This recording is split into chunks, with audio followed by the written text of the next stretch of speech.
الحمد للہ رب العالمین الصلاۃ والسلام علی رسولہ الامین وآلہ واصحابہ اجمعین والعاقبۃ للمتقین۔ محترم خواتین حضرات، السلام علیکم ورحمۃ اللہ وبرکاتہ۔ اعوذ باللہ من الشیطان الرجیم، بسم اللہ الرحمن الرحیم۔ ان الذین قالوا ربنا اللہ ثم استقاموا تتنزل علیہم الملائکۃ الا تخافوا ولا تحزنوا وابشروا بالجنۃ التی کنتم توعدون نحن اولیاؤکم فی الحیاۃ الدنیا وفی الآخرہ ولکم فیہا ما تشتہی انفسکم ولکم فیہا ما تدعون نزلا من غفور رحیم۔ ومن احسن قولا ممن دعا الى الله وعمل صالحا وقال انني من المسلمين ولا تستوي الحسنة ولا السيئة ادفع بالتي هي احسن فاذا الذي بينك وبينه عداوة كأنه ولي حميم وما يلقاها الا الذين صبروا وما يلقاها الا ذو حظ عظیم۔ واما ينزغنك من الشیطان نزغ فاستعذ بالله انه هو السمیع العلیم۔ صدق اللہ العظیم۔ بڑی خوبصورت آیتیں ہیں جو میں نے آپ کے سامنے تلاوت کی ہیں قرآن مجید کی۔ آیت نمبر 30 سے لے کر 36 تک 7 آیتیں ہیں۔ ہو سکے تو یاد فرما لیجئے، کوشش کریں اپنے بچوں کو یاد دلائیے، ماں نے بھی سن لیجئے ترجمہ اس کا۔ جن لوگوں نے کہا کہ اللہ ہی ہمارا رب ہے اور پھر اس پر ثابت قدم رہے، جم گئے، یقیناً ان پر فرشتے نازل ہوتے ہیں اور ان سے کہتے ہیں کہ نہ ڈرو نہ غم کرو، خوش ہو جاؤ جنت کی بشارت سے جس کا تم سے وعدہ کیا جا رہا ہے۔ ہم اس دنیا کی زندگی میں بھی تمہارے ساتھی ہیں اور آخرت میں بھی، وہاں جو چاہو گے تمہیں ملے گا اور جس کی چیز کی تم تمنا کرو گے وہ تمہاری ہوگی۔ یہ ہے سامان میزبانی اس ہستی کی طرف سے جو غفور ہے، رحیم ہے، بڑا معاف کرنے والا، بڑا آرام فرمانے۔ اس شخص کی بات سے بہتر بات کس کی اور، جس نے اللہ کی طرف بلایا، نیک عمل کیا اور دنیا والوں کے سامنے کہا کہ میں فرما بردار ہوں۔ اے نبی صلی اللہ علیہ وسلم، نیکی اور بدی یکساں نہیں، آپ بدی کو اس نیکی سے دفع کریں جو بہتر ہو، پھر آپ دیکھیں گے کہ جس کے ساتھ آپ کی عداوت پڑی ہے وہ آپ کا جگری دوست بن جائے گا۔ یہ صفت نصیب نہیں ہوتی مگر ان کو جو صبر کرتے ہیں، اور یہ مقام حاصل نہیں ہوتا ان کو مگر جو بڑے نصیبے والے ہیں۔ اور اگر تم شیطان کی طرف سے کوئی اکساہٹ محسوس کرو تو اللہ کی پناہ مانگو، وہ سب کچھ سنتا اور جانتا ہے۔ مکہ مکرمہ ہے، 6واں سال بالکل اختتام پر پہنچ رہا ہے۔ ہم یہاں پر 6 سال کو ختم کر رہے ہیں، اور آپ کی اطلاع کے لیے سیرت نبی صلی اللہ علیہ وسلم کے ضمن میں نے جو سوروں کی ترتیب بنائی ہے، آج نمبرنگ کے اعتبار سے، تعداد کے اعتبار سے آج آدھا قرآن مکمل ہو رہا ہے۔ کتنے سورے ہیں قرآن مجید کے؟ 114۔ یہ سیکوینس ترتیب کے اعتبار سے آج ہم 57 سورہ مکمل کرنے جا رہے ہیں۔ 57 + 57 140 ترتیب ہے۔ الحمدللہ اللہ تعالیٰ نے کچھ نعمتیں دیں، اس گنہگار پر اپنی رحمت نازل فرمائی، شاید آپ لوگوں کی دعائیں شامل ہوں تو بخشش بھی مل جائے گی انشاءاللہ تعالی۔ بہرحال سیرت نبی صلی اللہ علیہ وسلم کا یہ 6واں سال ظلم و ستم کا اپنا عروج ہے۔ صحابہ اکرام 100 کی تعداد میں تقریباً انہوں نے مکہ چھوڑا، حبشہ میں پناہ لی وہاں کے بادشاہ کے، شاہ نجاشی، اور بادشاہ نے ان سے وہاں رہنے کے لیے نہ صرف اجازت دی بلکہ اپنے لوگوں کو تاکید کر دی، مختلف احکامات نازل فرمائے کہ یہ جو باہر سے مہمان آئے گا، انہیں کوئی ستائے گا، کوئی برے القاب سے پکارے گا، اس کو جرمانے ہوں گے، سزائیں دی جائیں گی۔ اور مکے کا وفد ڈیلیگیشن واپس آ گیا۔ اس موقع پر مکے میں وہاں کی کیفیت کا آپ اندازہ لگا سکتے ہیں، 5-10 ہزار کی آبادی سے زیادہ نہیں ہے، اس میں سے 100 آدمیوں کا کم ہو جانا اور یہ سارے کے سارے کھاتے پیتے گھرانوں کے نوجوان فیملیز ہیں، جوڑے کپلز ہیں۔ مکے والوں کی بوکھلاہٹ اور ان کی جھنجھلاہٹ کا آپ کوئی اندازہ ہی نہیں کر سکتے، لیکن ان کا سمجھ میں نہیں آ رہا کہ کرے کیا۔ نبی صلی اللہ علیہ وسلم پر ہاتھ نہیں ڈال سکتے۔ اسے کہ ایک واقعہ سناؤں، یہ واقعہ کو میں یہ تو نہیں بتا سکتا کہ یہ 6 سال کے اندر ہوا ہے یا اگلے آنے والے چند سالوں میں ہوگا۔ رسول اللہ صلی اللہ علیہ وسلم کی جان کو خطرہ محسوس کیا حضرت ابو طالب نے، چچا نے، جو بنی ہاشم کے سردار ہیں، کعبۃ اللہ کے متولی ہیں اور بھرپور ساتھ دے رہے ہیں اپنے بھتیجے۔ جب جان کے لیے خطرہ محسوس کیا، ایک بار نبی کریم صلی اللہ علیہ وسلم تھوڑی دیر کے لیے باہر چلے گئے اور پتہ ہی نہیں چلا۔ حضرت ابو طالب نے آدمی دوڑائے، یہاں دیکھا وہاں دیکھا، لوگوں نے کہیں پتہ ہی نہیں چلا، ملے ہی نہیں نبی کریم صلی اللہ علیہ وسلم۔ حضرت ابو طالب نے فوری اپنے قبیلے کے نوجوانوں کو طلب فرمایا اور حکم دیا کہ وہ ہتھیار سے لیس ہو کر آئے، جبہ پہن کر آئے۔ آگے ان کو لے کر نکل رہے تھے کہ نبی کریم صلی اللہ علیہ وسلم سامنے سے تشریف لائے۔ حضرت ابو طالب کو اطمینان ہو گیا، لیکن وہ خاموش نہیں رہے۔ نبی صلی اللہ علیہ وسلم کو تو وہیں چھوڑ دیا۔ ان تمام نوجوانوں کو جو عبائے پہنے ہوئے تھے، اوڑے ہوئے تھے عبائے، جس میں تلواریں ان کی چھپ گئی تھیں، ہتھیار، ان نوجوانوں کو لے کر سیدھا حرم کے پاس گئے، جہاں تمام سردار اپنی اپنی محفلیں سجائے بیٹھے ہیں، اپنے اپنے مسندوں پر بیٹھے ہیں، بات چیت چل رہی۔ سب کو ذرا حیرانی ہوئی کہ ایک قبیلے کا سردار اپنے پورے نوجوانوں کے ساتھ آیا ہوا ہے اور سب خاص اہتمام سے عبائے اوڑھ کر آئے۔ جا کر حضرت ابو طالب نے پوچھا ان سے، سرداران قریش جانتے ہو میں کیوں آیا ہوں؟ کہنے لگے کہ پتہ نہیں، بتائیے، آپ ہی بتائیے کیوں آئے۔ حضرت ابو طالب نے اپنے نوجوانوں کو اشارہ کیا، انہوں نے عبائیں الٹ دی۔ جیسی عبائیں الٹی، ان کی تلواریں، ان کے ہتھیار نظر آ گئے۔ قریش پر ہیبت طاری ہوئی، اس لیے کہ کعبۃ اللہ کے حدود میں ہتھیار لے جانا منع ہے، حرام ہے، ممانعت ہے، اور مشرکین مکہ بھی اس کی پاسداری کیا کرتے تھے۔ اب یہ کیفیت دیکھ کر وہ ششدر رہ گئے، حیران رہ گئے۔ تب ابو طالب نے کہا، اگر میرے بھتیجے کو آج کوئی نقصان پہنچتا تو اس جگہ پر آج تمہاری لاشیں رہتی، اس لیے کہ وہ تو بے خبری میں بغیر ہتھیاروں کے بیٹھے، مقابلہ کر نہیں پا سکتے۔ اچانک کچھ ایک گروہ آ کر ہتھیاروں کے ساتھ حملہ کر، قریش پر ایسی دھاگ بیٹھی تھی، ہیبت طاری ہو گئی تھی، اس کے بعد میں انہوں نے کبھی جرأت نہیں کی۔ حضرت ابو طالب کی زندگی میں کبھی جرأت نہیں کی۔ اب یہ 100 آدمی چلے ہیں، بڑے شج و پن میں ہیں۔ ایک دن ساری محفل، سارے لوگ سردار اپنے اپنے جگہوں پہ بیٹھے ہیں اور نبی کریم صلی اللہ علیہ وسلم ایک گوشے میں عبادت میں مصروف ہے۔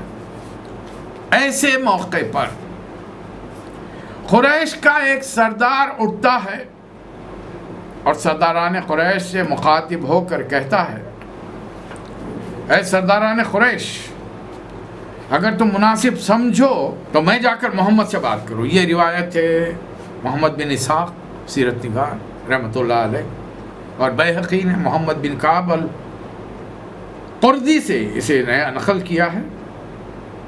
اس موقع پر عتبہ بن ربیعہ، یہ ابو سفیان کے قصر ہیں، حضرت ابو سفیان ابھی ایمان نہیں لائے ہیں، انہوں نے سرداران قریش سے مخاطب ہو کر کہا کہ آپ مناسب سمجھیں تو میں جا کے بات کروں۔ بڑے سردار ہیں، عمر رسیدہ ہیں، اس زمانے کے عمر رسیدہ لوگوں کو بڑا دانشمند، عقلمند، سمجھدار، مدبر سمجھا جاتا تھا، لیکن آج ہمارے دور میں معاملہ مختلف ہے۔ ارے خاندان کے عمر رسیدہ کو چھوڑیے، گھر میں باپ ماں بوڑھے ہو جائیں تو آج کل کے نوجوانوں کے پاس سرے سے کوئی اہمیت ہی نہیں ہے۔ آپ کو کیا معلوم؟ یہ پہلا سوال ہوتا ہے۔ یعنی ان کے لحاظ سے ہر دور کی، ہر زمانے میں بوڑھوں کو بھی ٹیکنالوجی سے واقف ہونا چاہیے۔ ان کے تجربہ، ان کی باتیں صرف ٹیکنالوجی سے موبائل یوز کر سکتے ہیں آپ، اسمارٹ فون استعمال کر سکتے ہیں، کمپیوٹر استعمال کر سکتے ہیں، انٹرنیٹ آتا ہے آپ کو. بھئی یہ تو تم نوجوانوں کو نہیں، ہمارے گھر میں کھیلنے والے 3-4 سال کے بچوں کو آتا ہے. تو تم میں کیا خوبی آ گئی؟ وہ جو زندگی کا تجربہ ان عمر رسیدہ لوگوں کے پاس ہے وہ تمہارے پاس کہاں ہے؟ تمہارے ہاں تو ہر معاملے میں جلد بازی ہے. تمام سرداروں ان کے دلوں میں ایک بڑی بات تھی کہ بھائی صورتحال بڑی نازک ہے، کچھ ہونا چاہیے. اب کیا ہونا چاہیے سمجھ میں نہیں آ رہا. اگر کوئی دماغ میں کسی کے خیال آ رہا ہے جائے اور رسول اللہ صلی اللہ علیہ وسلم سے بات کرے تو وہ انانیت، ایگو اسے مجبور کرے کہ نہیں میں جاؤں گا، بات تو کر لوں گا، اگر محمد نے میری بات نہیں مانی صلی اللہ علیہ وسلم تو لوگوں کے سامنے تو شرمندگی ہو جائے. لوگ تو مجھے تانے دیں گے بڑے شان بگاڑ کے گئے تھے، کیا ہوا؟ ہر کوئی چاہ رہا ہے، اس لیے کہ جب دیکھتے ہیں کہ صورتحال جب بہت بگڑ جاتی ہے تو اس کا ایک ہی سلوشن ہے، ایک ہی حل ہے، گفتگو کی جائے. اسی لیے جو ملکوں میں سفارت خانے بنے رہتے ہیں تاکہ ملکوں کے درمیان جب اختلافات ہو جائیں تو بات چیت کے ذریعے مسائل کو حل کیا جائے. بہرحال سارے خوش ہو گئے، چلیے بھائی میرے سر سے بلا ٹلی، اب ہم بڑے حضرت جانے ان کا معاملہ جانے، جائیے جائیے ضرور. سب نے خوشی خوشی کہا. اب بوڑھا عرب کے بوڑھے برے صغیر کے بوڑھوں کی طرح نہیں ہے. ہماری 60 سال کے بعد کمرے ایسے جھک جاتی ہیں. وہ بڑے کھجور اور قہوہ کے ذریعے سیدھے رہتے ہیں ایک دم. اب ایک تو جہالت، سرداری، اب پوری قوم کے سرداروں کا اعتماد. اب وہ بڑے خاص انداز میں چل کے نبی کریم صلی اللہ علیہ وسلم کے پاس اس کونے میں پہنچا جہاں رسول اللہ صلی اللہ علیہ وسلم تشریف فرمائے. قریب گیا، سلام دعا ہوئی، کہنے لگا کہ بھتیجے میں تم سے کچھ بات کرنا چاہتا ہوں. نبی صلی اللہ علیہ وسلم نے فرمایا چچا جان تشریف رکھیے، ضرور بات کیجیے. یہ گفتگو ذرا توجہ سے سنیے، اس لیے کہ کار نبوت رسول اللہ صلی اللہ علیہ وسلم کا کام جب میں اور آپ کرنے کے لیے اٹھیں گے، ان میں سے 4 میں سے کوئی ایک الزام تو ہم پر عائد ہوگا. لوگ لگائیں گے اس کو، چاہے آپ کو کام کرے نہ کرے، اور دنیا والوں کو بتائیں گے کہ ان 4 میں سے کسی ایک کی وجہ سے یہ شخص یہ کام کے پیچھے پڑا ہے، ورنہ اس کو کوئی دلچسپی نہیں. نبی صلی اللہ علیہ وسلم نے فرمایا کہ چچا جان فرمائیے. کہنے لگا کہ تمہید، بھتیجے جب سے تم یہ نئی باتیں تعلیمات اللہ کے نام سے لے کر تم دنیا والوں کے سامنے پیش کرو، اس نے قوم میں تفرقہ ڈال دیا، پھوٹ ڈال دی.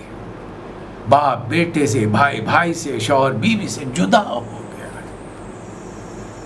دیکھیے یہ کفر کی چالیں ہوتی ہیں آپ کو سپریس کرنے کے لیے، دبانے کے لیے، ذہنی طور پر آپ کو محسوس کرانے کے لیے بڑا برا کام کر رہے ہو. تم خاندانوں میں درار ڈال رہے ہو، رشتہ داریاں توڑ رہے ہو، اچھی چیز نہیں ہے یہ. آپ کے خیال میں لینن، کارل مارکس یہ لوگ تبلیغ کے لیے گئے تھے؟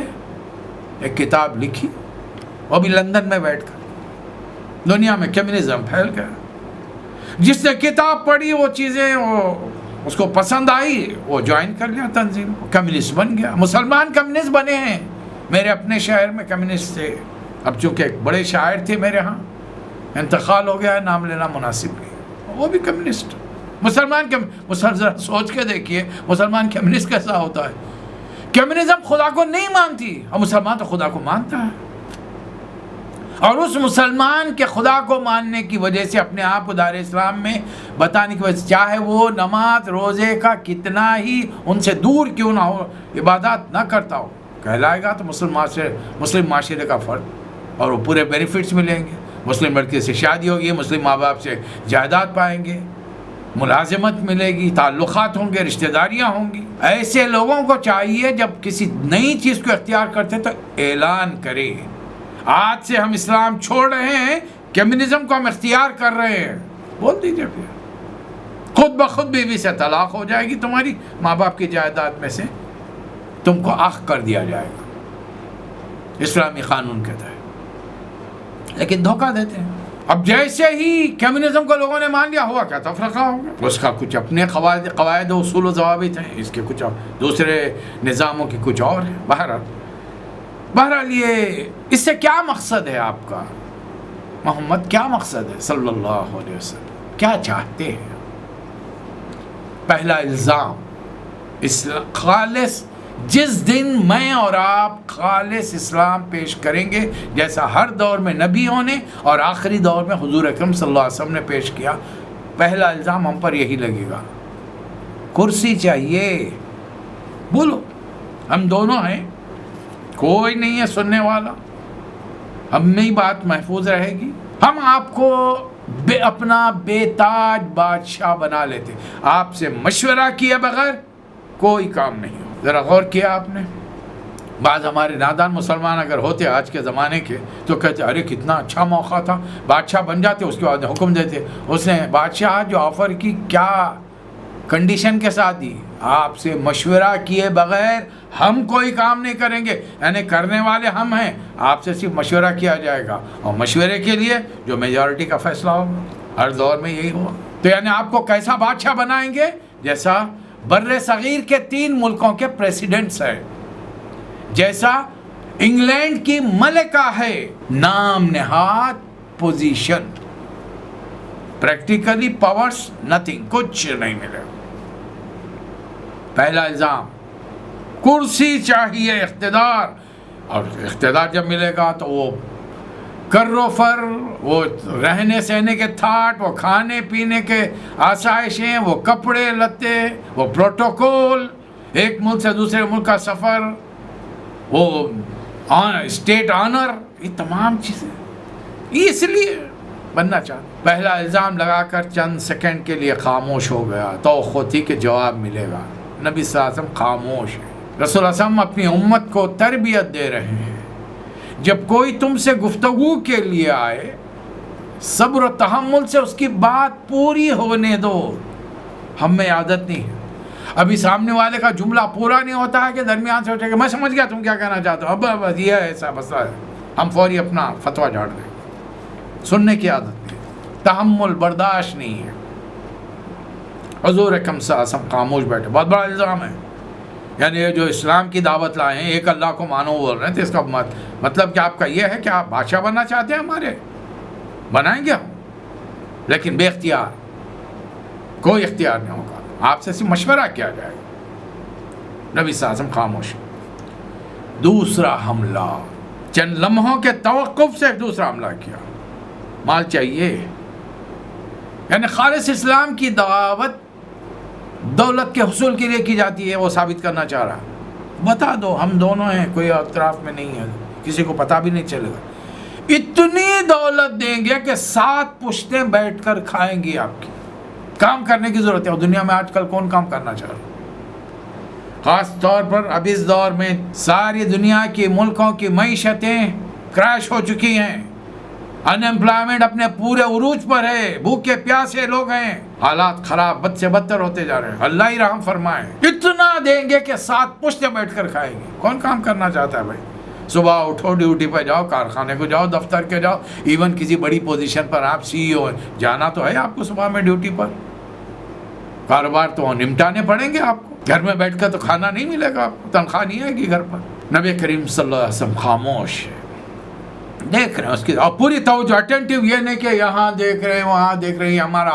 ہماری عادت ہے مسلمان. مجھے اس کا بڑا تجربہ ہوتا ہے، خاص طور پہ مساجد میں اور دروس میں تو ذرا مشکل ہے. دروس میں تو وہی لوگ آتے ہیں سیرت کے بیان میں، 15-20 آدمی جو امام ہوتے ہیں وہ تو شوق سے آتے ہیں، تو اٹینٹیو سنتے ہیں. مساجد میں تو اب جمعے کے دن تو مسئلہ یہ ہے کہ کوئی چاہے نہ چاہے جمعہ پڑھنے کے لیے تو آ جاتا ہے. اب جب دیکھ رہا ہے کہ اردو میں تقریر، اب تقریر بھی کس پر ہے؟ قرآن کی آیتوں کی روشنی میں نبی کریم صلی اللہ علیہ وسلم کی میں سیرت بیان کر رہا ہوں. اور اس بندے کا حال یہ ہے کہ مجھے ٹک ٹک ٹک مسلسل گھورے جا رہا ہے، میری جانب دیکھ رہا ہے، لیکن میں دیکھ رہا ہوں اس کے ہاتھ میں تسبیح ہے اور اس کے ہونٹ چل رہے ہیں، وہ وظیفہ پڑھ رہا ہے. آپ کے خیال میں 2 کام بیک وقت کر سکتے ہیں؟ آپ مجھے سنیں گے بھی اور تسبیح بھی پڑھتے رہیں گے.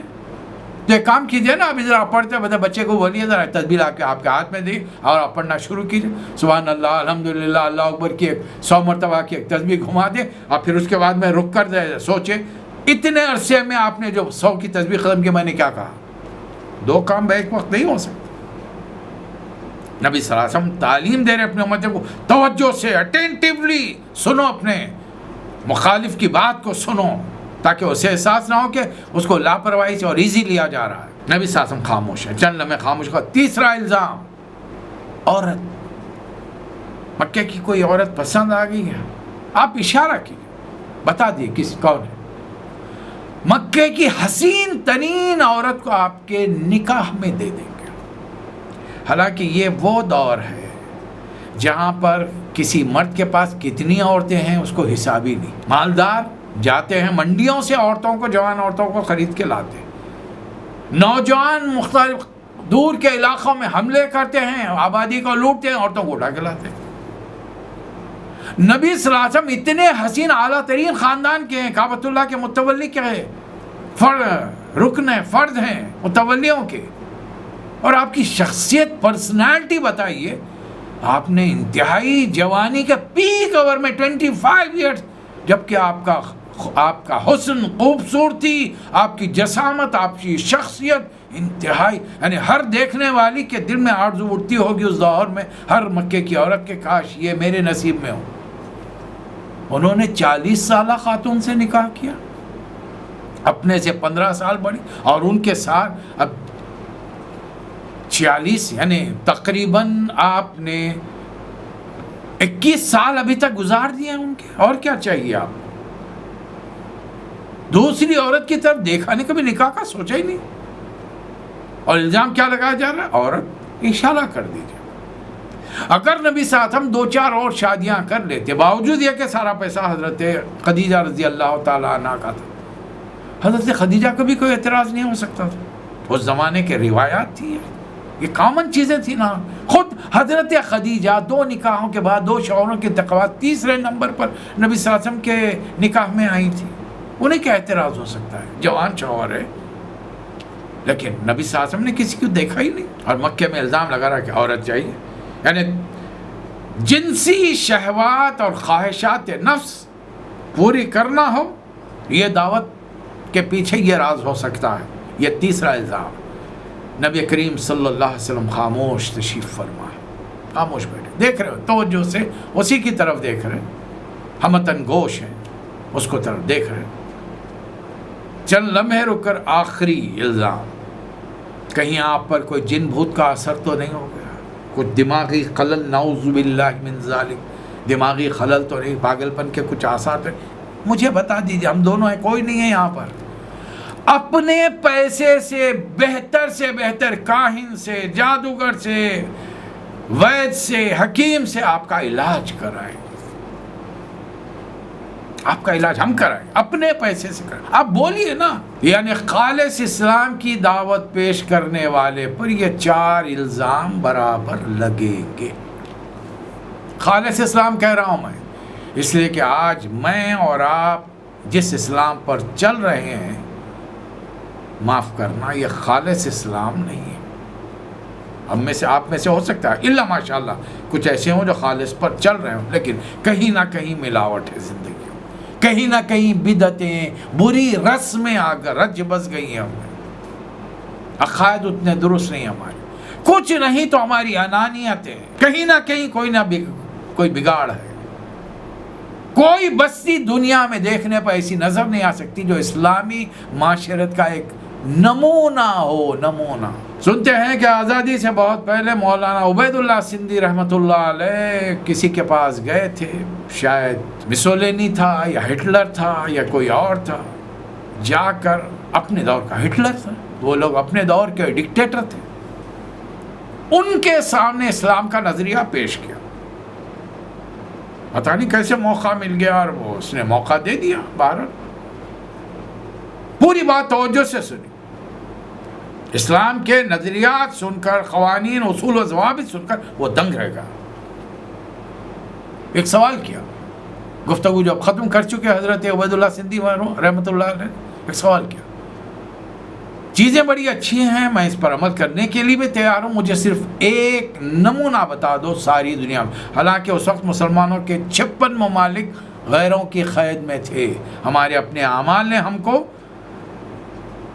اس درجے میں پہنچایا تھا کہ اللہ کا عذاب ہم پر امت مسلمہ پر آیا تھا، اور اس نے اپنے نافرمان بندوں کو محمد صلی اللہ علیہ وسلم کے امتیوں پر مسلط کر دیا تھا۔ اتنی سی صورت لے کر واپس آ جانا پڑا، کچھ نہیں کر سکے۔ کہاں سے بتائیں گے وہ بیچارے؟ 4 الزامات لگائے۔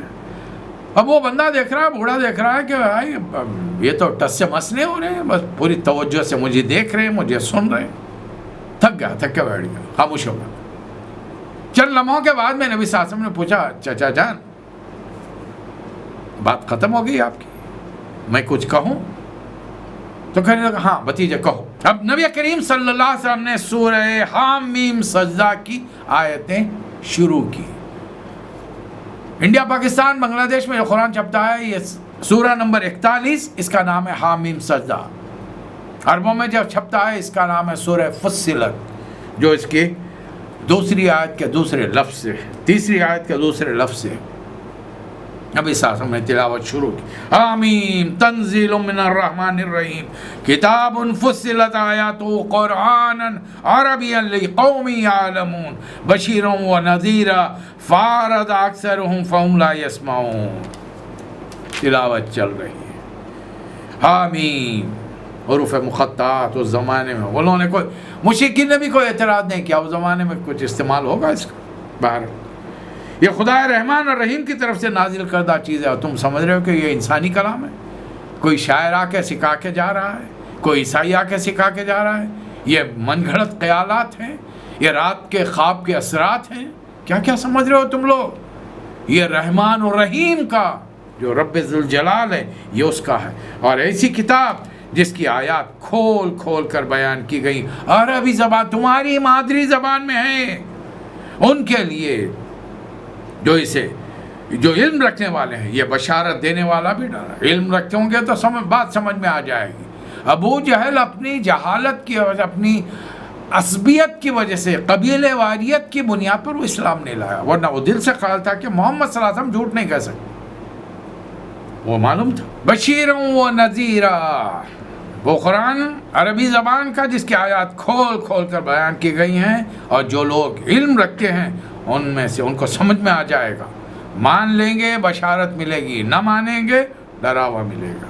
لیکن اکثر لوگ روح گردانی کرتے ہیں اللہ کے کلام کو سن کر، اور صاف کہتے ہیں جس چیز کی طرف آپ بلا رہے ہیں ہمارے دلوں پر غلاف چڑھے ہوئے ہیں، آپ اپنی جگہ عمل کیجئے، میں اپنی جگہ عمل کروں گا۔ کہہ دیجئے نبی صلی اللہ علیہ وسلم، انما انا بشر مثلکم، قل انما انا بشر، کہہ دیجئے میں تو ایک بشر ہوں تم جیسا، یوحی الیہ، مجھ پر تو وحی آتی ہے، اللہ کا فرشتہ کے کلام لاتا ہے، انما الہکم الہ واحد، اور سب سے بڑھ کر اہم ترین اسلام کی دعوت خدا وحدہ لا شریک کو، وحدہ ذل جلال اکرام والاکرام کو ایک مانا جائے، نہ صرف مانا جائے، فاستقیموا، جم جاؤ، واستغفروا، اور آج تک کی زندگیوں کے اپنے اعمال سے جو غلطیاں ہو چکی ہیں استغفار کرو۔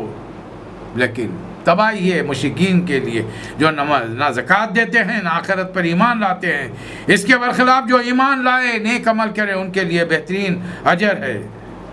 اب اللہ فرما رہا ہے کیا تم اس خدا سے نافرمانی کرتے ہو جو دوسروں کو اس کا برابر کا ٹھہراتے ہو، جس نے زمین کو 2 دنوں میں بنایا اور اس پر پہاڑ جمائے، اس کے اندر برکتیں رکھیں مانگنے والوں کے لیے، درین چرین پرند انسان ہر زمین کی سمندری فضائی مخلوق کے لیے اس میں غذا اس کے اندر رکھ کے رکھ دی، اور یہ سارے کام 4 دن میں۔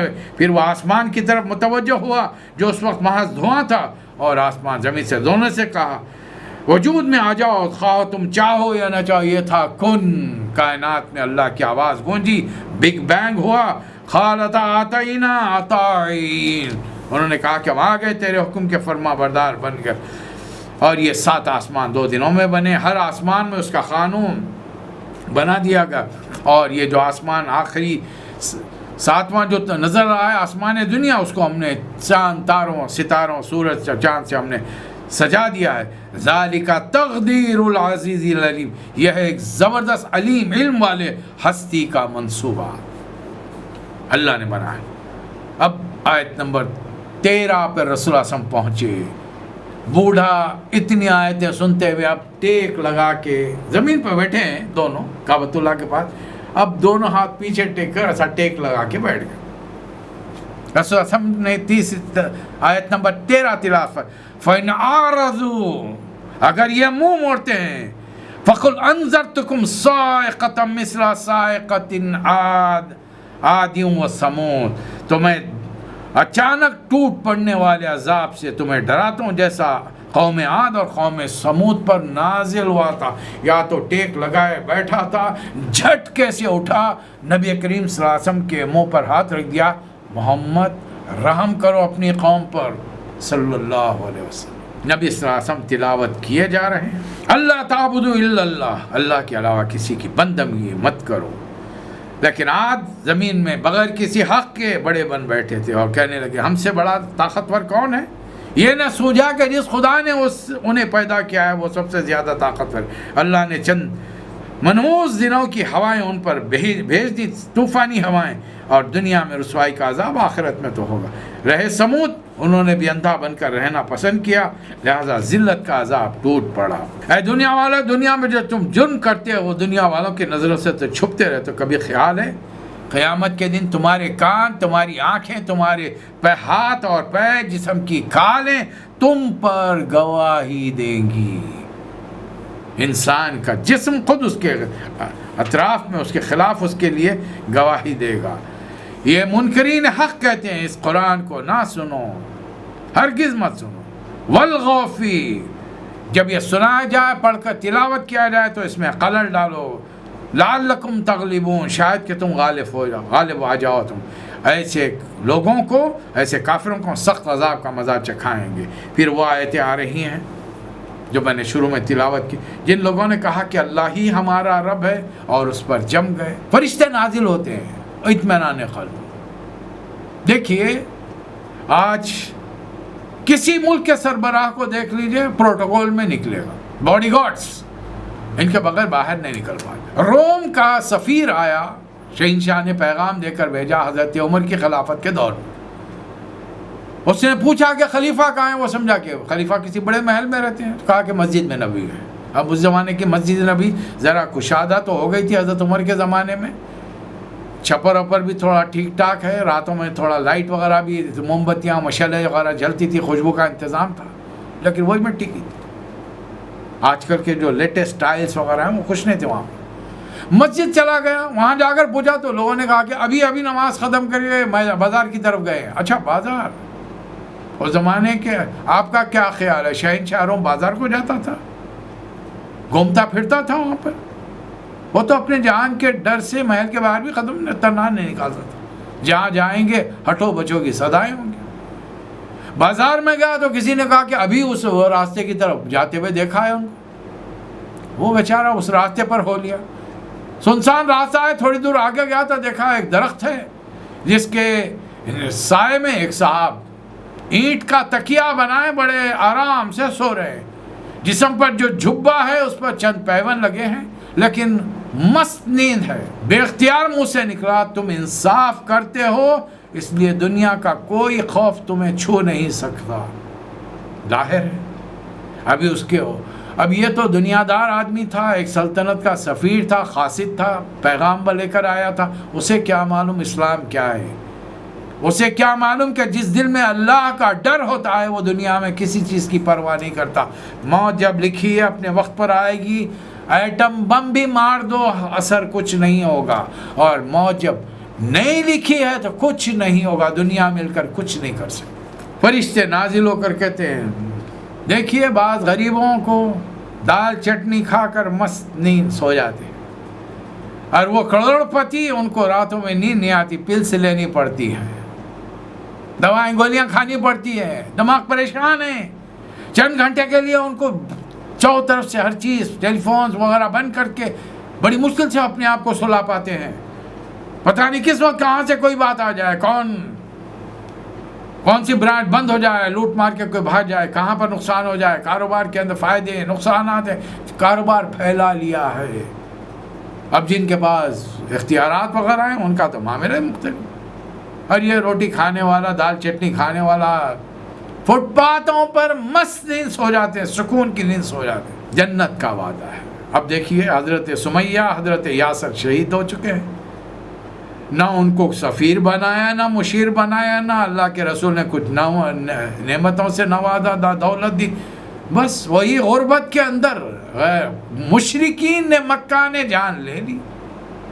لیکن جیسے ہی جان نکلی ملا کیا, عمریں تو ویسے ہی ہو چکی 60-70 سال, تو آدھی دنیا تو زندگی عمر تو ایک بڑا طویل عرصہ گزار کے جا چکے تھے, دیکھ چکے تھے دنیا. اب سیدھا جب جنت میں گئے ہیں تو انہوں نے کیا کہا, یا لیت قومی یعلمون, کاش ہماری قوم کو معلوم ہوتا. انہوں نے تو اپنی دانش میں ہمیں مار دیا, لیکن اللہ نے کیا کیا, جعلنی من المکرمین, ہم کو تو بڑے معزز انسانوں کے اندر, اپنی جنت کے اندر اللہ نے داخل کیا ہے. تو یہ فرشتے ہمارے دنیا میں ساتھی, آخرت میں ساتھی, وہاں جو چاہے ملے گا. پھر اللہ بڑی پیاری آیت ہے, اس شخص سے بہتر بات کس کی ہوگی جو اللہ کی طرف بلائے, نیک عمل کرے اور دنیا والوں کے سامنے سینہ ٹھوک کر کہے ہاں اللہ کے بندے محمد صلی اللہ علیہ وسلم کے امتی کو دیکھنا چاہتے ہو تو میں ہوں. ہے یہ جرت آپ میں, یہ جملہ کہنے کی دنیا والوں کے سامنے, اپنے خاندان, اپنے رشتہ داروں, اپنے بچپن کے دوستوں کے سامنے یہ کہنے کی ضرورت مجھ میں اور آپ میں ہے. ہماری زندگیاں اتنی پاک صاف ہو گئی, برائیوں سے دھل گئی, پریشان, ساری مشکلات یعنی دنیاوی چیزوں کو ہم نے ترک کر دیا. اللہ تعالیٰ نے جو اللہ رسول نے حکم دیا تھا, بات کرنا نہیں چاہتے.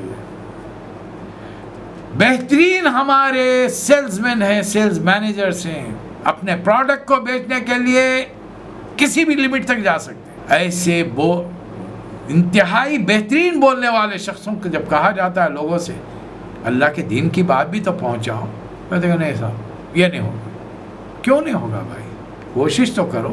اب اس کے لیے نیکی بدی یکساں نہیں ہے, دنیا والے برائی سے پیش آئیں گے. اور آج کی دنیا میں تو آپ جیسے خالص اسلام کی بات کریں گے, آپ کے ماں باپ, آپ کے بہن بھائی, آپ کے بیوی بچے آپ کی مخالفت شروع کر دیں. آپ کے گھر سے پہلے مخالفت ہوگی خالص اسلام پیش کرنے پر. لیکن اس کا رویہ جب تک وہ سنتے ہیں خاموشی سے, مسکرا کے ٹالتے ہیں, دعوت دیجیے. جب وہ بدتمیزی, بےہودگی, جہالت پر اتر آئیں, قالوا سلاما, دوسروں کو دعوت دیجیے. اللہ فرما رہا ہے اگر کسی نے برائی تمہارے ساتھ کی, تم بھلائی سے پیش آؤ تو وہ کل کا دشمن تمہارا بہترین جگری دوست بن جائے گا. لیکن یہ کام کرنے کے لیے بڑے صبر کی ضرورت ہے.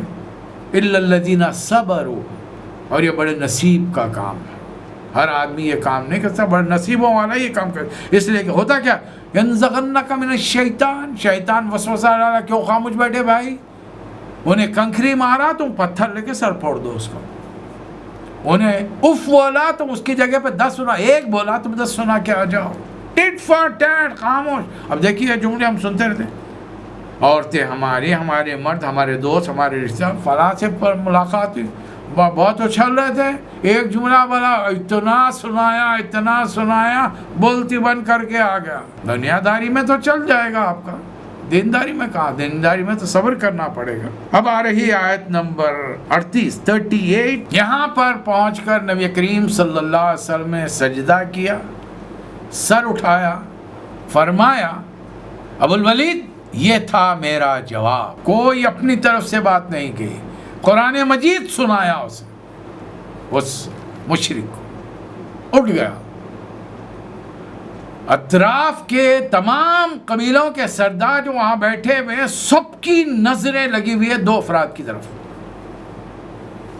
وہ لوگ ابو الولید کو جاتا ہوا بھی دیکھ رہے تھے, اب واپس آتا ہوا بھی دیکھ رہے. جیسے ہی اس کو واپس آتا ہوا اس کی چال کو دیکھا, لوگوں کے منہ سے نکلا, لگتا ہے ابو الولید پر بھی محمد کا جال چل گیا صلی اللہ علیہ وسلم. چال اس کی اب نڈھال ہے, ایک کمزور آدمی دکھ رہا. وہ جو جس ٹھاٹ سے گیا تھا سینہ پھلا کر سرداری کے زور میں, اب وہ کیفیت نہیں ہے, ڈھیلے ڈالے قدموں سے آ رہا ہے. قریب پہنچ کر کہا کہ سرداران قریش، ایک مشرک کا بیان سنیے، ایک مشرک نے قرآن کو کیا سمجھا، پیدائشی مسلمان میں اور آپ، ہم نے کیا سمجھا۔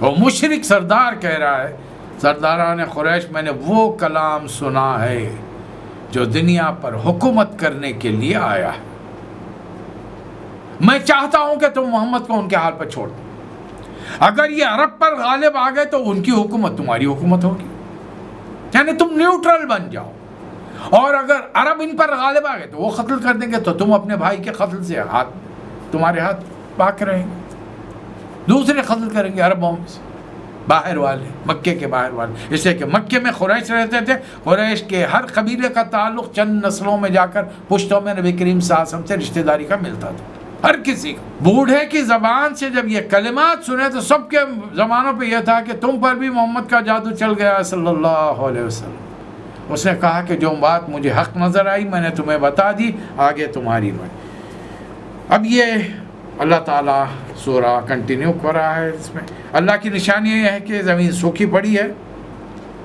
پانی کے چند قطرے برسے، ایک اس میں سے پیداوار اگلنے لگی زمین۔ قرآن مجید میں مفسرین علماء فرماتے ہیں کہ یہ قرآن کے بارے میں ہے، ہمارے دلوں کی زمین مردہ پڑ گئی ہے، قرآن کے ذریعے زندگی ڈالو اس میں۔ کاش یہ بات ہماری سمجھ میں آ جائے۔ یہ ایک زبردست کتاب ہے، کلام نصیحت ہے، نہ اس میں باطل سامنے سے آ سکتا ہے نہ پیچھے سے، ایک حکیم حمید کی نازل کردہ ہے۔ اے نبی صلی اللہ علیہ وسلم، جو کچھ کہا جا رہا ہے ان میں سے کوئی چیز ایسی نہیں جو آپ سے پہلے میں گزرے ہوئے رسولوں نے نہ کہی۔ اگر ہم یہ قرآن کو عجمی بنا کر بھیجتے تو لوگ کہتے ہیں کہ اس کی آیات کھول کر کیوں نہ بیان کی، کیا عجیب بات ہے، کلام عجمی ہیں اور سننے والے عربی ہیں۔ کہہ دیجئے کہ یہ قرآن ایمان لانے والوں کے لیے ہدایت اور شفا ہے، جو ایمان نہیں لائے ان کے لیے کانوں کی ڈانٹ ہے، آنکھوں کی پٹی ہے۔ اور ایسے ہی ہم نے کتاب وَلَقَدْ آتَيْنَا مُوسَىٰ الْكِتَابَ، اس میں بھی اختلاف کیا گیا تھا۔ قیامت کی گھڑی کا علم صرف اللہ کے پاس ہے، وہی سارے پھلوں کو جانتا ہے جو اپنے شگوفوں سے کلیوں میں سے نکلتے ہیں، وہ جانتا ہے کہ کون سی مادہ حاملہ ہوئی اور کس نے بچہ جنا ہے، اور جس دن وہ لوگوں کو پکارے گا کہاں ہیں میرے وہ شریک، تو سارے دنیا کے لوگ جب اس کے سامنے حاضر کہیں گے آج ہمارے سارے باطل معبود جنہیں ہم خدا تیرے درجے میں معبود پروردگار بٹھا کے رکھے تھے آج ہم سے کھو گئے ہیں، اور انہیں پتہ چل جائے گا کہ آج اللہ سے بچنے کے لیے کوئی جائے پناہ نہیں ہے۔ جو نیک عمل کرے گا اس کے اپنے لیے فائدہ ہوگا، جو بدی کرے گا اس کا وبال اسی پر ہوگا۔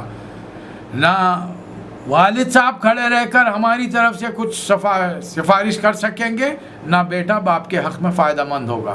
اگر دونوں نیک ہوں گے، نیکیوں کا دونوں کا پلڑا بھاری ہوگا، شاید اللہ ایک دوسرے کو مددگار بنا کر دونوں کو بخش دے، لیکن ان دونوں میں سے اگر کوئی ایک بھی گنہگار ہوگا تو پھر دوسرا اسے بچا نہیں پائے گا۔ اللہ اپنے بندوں کے لیے وَمَا رَبُّكَ بِظَلَّامٍ لِّلْعَبِيدِ، اللہ تعالیٰ اپنے بندوں پر ظالم نہیں، وہ ظلم کرنا پسند نہیں کرتا۔ انسان کا حال یہ ہے کہ بھلائی کی دعا مانگنے سے نہیں تھکتا، بس دیتے رہے دیتے رہے دیتے رہے، اور جب دینا شروع کرے تو صحیح طور پر آج کے دور کا مسلمان انسان شکر بھی ادا نہیں کرتا، صرف لفظی اللہ کا شکر ہے، بڑا کرم ہے مالک کا، لیکن وقت پہ نمازیں نہیں ہیں۔ جیسے جیسے دولت بڑھے گی، انسان کے پاس رتبہ بڑھے گا، پوزیشن بڑھے گی، جائیداد بڑھے گی، اتنا ہی دین سے وہ دور ہوتا جائے گا، وہ دنیا میں اتنا منہمک ہو جائے گا کہ عبادات کے لیے وقت نہیں ملے گا، اس کے لیے تسبیح و اذکار کے لیے وقت نہیں ملے گا۔ آج کل کی لیٹسٹ ٹیکنالوجی نے ہم کو تو اتنا مجبور کیا ہے کہ ہم بیت الخلاء میں بھی اور اپنے بستروں پر بھی ان چیزوں سے چھوڑے ہوئے نہیں ہیں۔ راتوں میں نیندیں ہماری حرام ہو چکی ہیں، ذری سی بزر بجنے پر، ذری سی وائبریشن پر نیند ہوشیار ہو جاتی ہے۔ اب یہ شخص کیا سوئے گا، سکون اسے کیسے ملے گا، دوسرے دن دفتر میں آرام و اطمینان سے اپنے کاموں کو کیسے نمٹائے گا۔ اب بچائیے، ہر وقت کی بے چینی ہے۔ پرانے زمانے میں وقت گزر جاتا تھا، آپ کا کیا خیال ہے؟ صرف لیٹسٹ ٹیکنالوجی کی وجہ سے زندگی ہے، پرانے زمانے میں ہمارے باپ دادا پردادا یہ زندگی نعمت سے 8 15 دن مہینوں میں خط آتے تھے، زندگی گزر رہی تھی نا. لیکن آج کا انسان سمجھتا ہے کہ جب تک ایک چیز کو ہر گھنٹی کی آواز پر جب تک چیک نہیں کر لے میسیج کو، اسے سکون نہیں ملتا. اب ایسی بے چینی کی زندگی میں آرام کہاں، صحت الگ برباد. راتوں کی جو نیند ہے جو اللہ نے انسان کے آرام کے لیے بنائی ہے، اسی میں اگر آرام میسر نہ ہو تو پھر دن میں کیسے سو سکیں گے؟ پورے جسم کا نظام ہمارے کنٹرول کے باہر ہو جائے گا، مختلف بیماریاں در آئیں گی. اس کا کوئی علاج ہے ہمارے پاس؟ کوئی علاج نہیں ہے. اور جب اللہ نعمتوں سے نوازتا ہے تو پھر انسان کا خیال یہ ہے کہ ارے بھائی اب تو اللہ مہربان ہے، اب میں جو چاہے کروں، جیسی چاہے زندگی گزاروں، اللہ خوش ہو گیا، قیامت میں بھی جاؤں گا تو اللہ اور دے گا. اللہ کے بارے میں صرف حسن ظن سے کام لے رہا ہے، اللہ کے احکامات کو سرے سے نظر انداز کر رہا ہے. نہ اس کا اللہ دیتا ہے تو شکر کرتا ہے، نہ اللہ لیتا ہے تو صبر کرتا ہے. ان دونوں شکلوں میں انسان اللہ کا نافرمان بن رہا ہے. وہی چیز اللہ فرماتا ہے جب اس کو نعمت سے انسان کو نوازتے ہیں تو اکڑ جاتا ہے، لوگوں پہ غرور تکبر بتاتا ہے، اور ذری سی آفت چھو جائے لمبی چوڑی دعائیں مانگتا ہے. غور کر کے دیکھیں دنیا میں کیا ہو رہا ہے. اے نبی صلی اللہ علیہ وسلم کہہ دیجئے قل ارائیتم ان کان من عند اللہ، کیا اے لوگو تم نے یہ سوچا اگر یہ واقعی قرآن اللہ کی طرف سے اور تم ان کا ثم کفرتم اور تم اس کا انکار کر رہے ہو، من اضل ممن ہوا فی شقاق بعید، اس شخص سے بڑھ کر بھٹکا ہوا کون ہوگا جو اس کی مخالفت میں دور تک لے نکل جائے. غیر مسلم تو غیر مسلم آج مسلمان قرآن سے تعلق جوڑنے دل لگانے تیار نہیں ہیں. لوگوں کو قرآن، ایک بڑی تعداد جن کو دور سے دیکھنے پر پتہ چلتا ہے کہ یہ دیندار ہیں، ان کے صورت شکل ان کے حلیوں سے ان کو قرآن کی طرف بلائیے تو دل قرآن میں نہیں لگتا، بھاگ رہا انسان قرآن. ہاں جواب ملے گا میں اکیلے میں قرآن پڑھتا ہوں. کیوں بھائی؟ اللہ نے حضور اکرم صلی اللہ علیہ وسلم کو حکم دیا ان اتلو القرآن، قرآن کی تلاوت لوگوں کو سناؤ. تمہارا نبی کرتا کیا ہے؟ یتلو علیہم آیاتی، آیات سناتا ہے. وہ یزکیہم، اس کے بعد پاکی عطا کرتا ہے. جب یہ دو چیزیں ہو جائیں تب اصل زندگی کا مقصد سمجھ میں آئے گا. وہ یعلمہم الکتاب والحکمہ، علم اور حکمت کی باتیں اس کے بعد میں سمجھ میں آئیں گی. دنیا کی آپ ساری کتابیں پڑھ لیجئے، رتی برابر ہدایت نہیں ملے گی. کان کھول کر سن لیجئے. ایک دور تھا اپنی جہالت میں ایم اے کی ڈگری لے کر ہم سمجھتے تھے بڑے قابل ہیں، یونیورسٹی سے فارغ ہیں.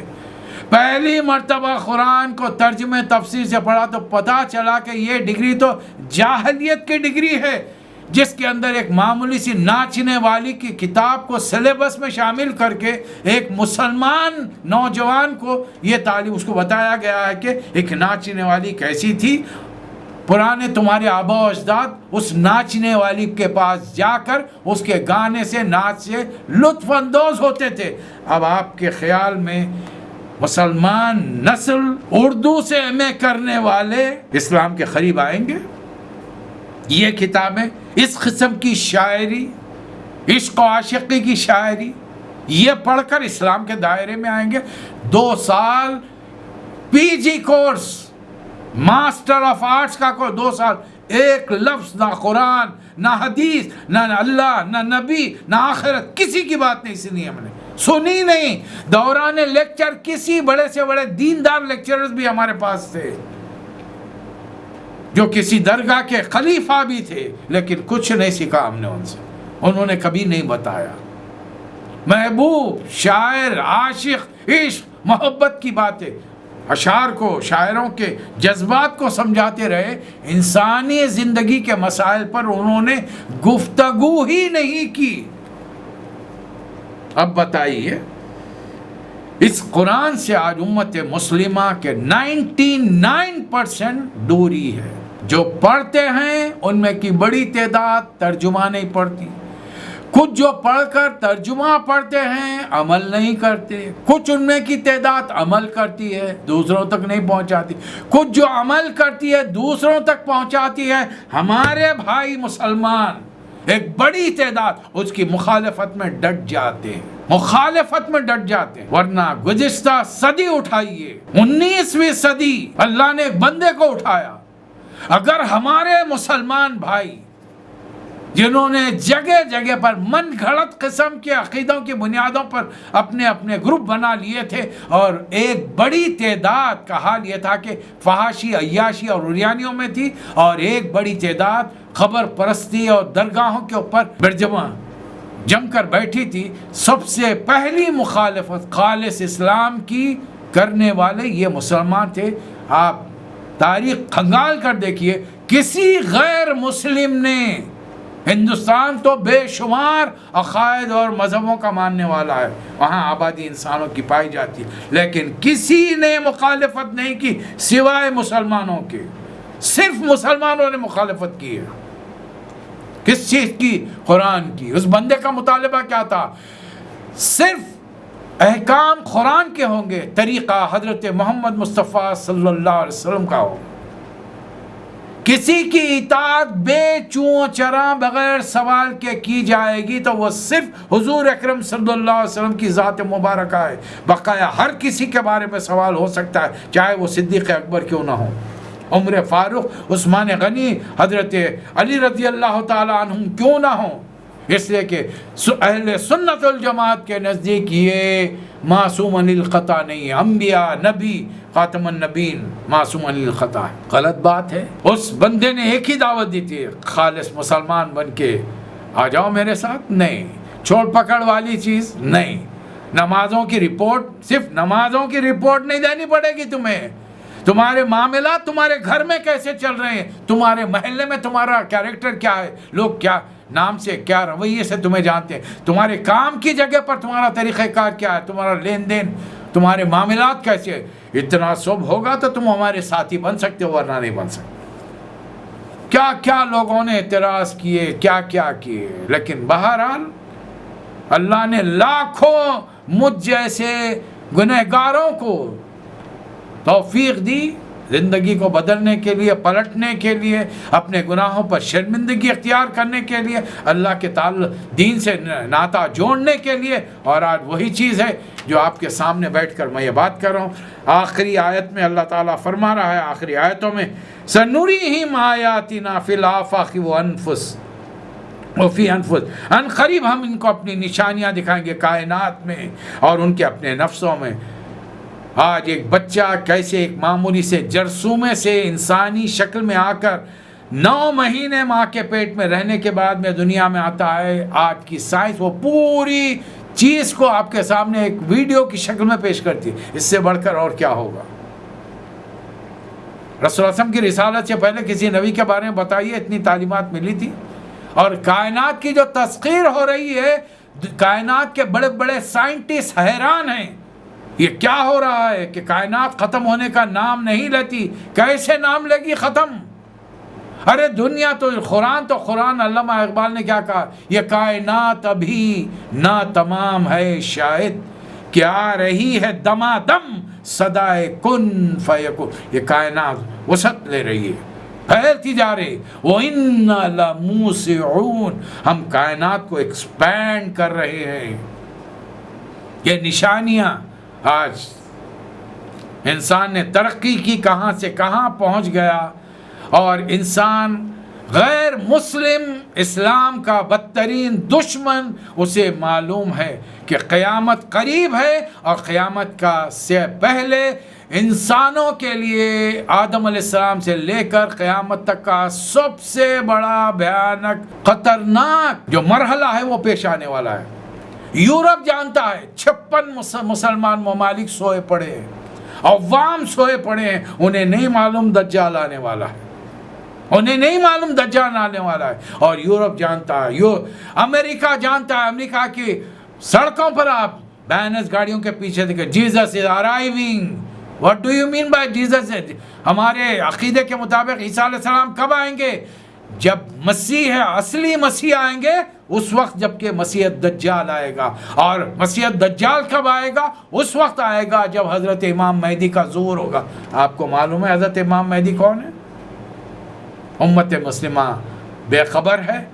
بدترین دشمن آنے والا ہے کہ اس کے سامنے آنے کے بعد لاکھوں مسلمان ایک وقت میں ایمان سے دور ہو جائیں گے. خدا نہ کرے میں اور آپ، ہماری آنے والی نسلیں اس میں شامل ہوں. توجہ کیجئے، قرآن کی طرف لوٹیے، میں اور آپ. اللہ تعالی ہم کو توفیق عطا فرمائے. وآخر الدعوانا ان الحمد للہ رب العالمین.